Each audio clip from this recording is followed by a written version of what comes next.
I'm Randy Reid, editor of the Edison Report, and I'm here with Peggy Mehan of Visa Lighting. Peggy, with Bob Nadell, is one of the co-founders of LEDucation. Peggy, welcome. Thank you very much, Randy. I appreciate it. I must tell you, I attend a lot of shows, too many shows. I'm not proud of that, and I hope to be more successful and not have to attend as many shows. This is one of my favorites. Every year, it just continues to get better and better. Today, we've got all of this snow, but attendance doesn't seem to affect it at all. Not at all. Tell me a little bit first about the success of the show, and then I want to hear some of the history. I think the success is because it's an educational show, thus LEDucation.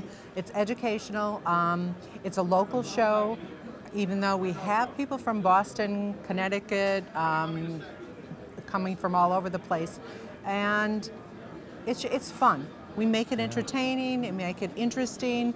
All the manufacturers here are very friendly. The specification community in New York, they want to learn, they want something that they can come to in a relatively short period of time and learn about LED technology, since it is the technology of today. And the show is run by volunteers. It is, when we began, it was 100% volunteers. It is almost 100% volunteers to date. Right now they do have a marketing person that is working with LEDucation, but yes, it is run strictly by volunteers. Sure. So let's think about this. This is 9, so it started in 2005, correct? And that's really before LEDs had any traction.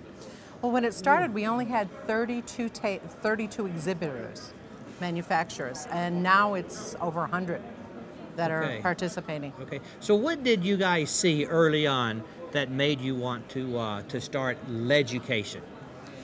It was mainly educating the specification community on the product, on LEDs. Because you knew LEDs were going to be where they are today? Did you guys know that? We thought it was, since it was a new and growing technology, we saw it then, even though the lumen output and the wattage and everything, wattage was 20 watts, you're only putting out 350 lumens. We knew as the technology grew, because it was the light source of the future. We saw it then.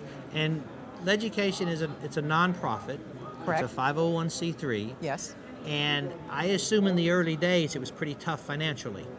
No, not really. Actually, part of my role was sponsorship. I went out, and because I'm in sales, I've worked for manufacturers most of my lighting career in lighting, and I went to all the manufacturers and I told them exactly what we were doing, and we solicited tables. So we were not profitable. I think the first LEDucation we split with IES, we made $7,500. Okay. That was the profit, and we split it between the two of them, organizations, but everything, the manufacturers, the selling of the tables is what supports the event. Okay, Peggy, thank you very much. I appreciate your time today. Thank you, Randy, and enjoy the show. Okay.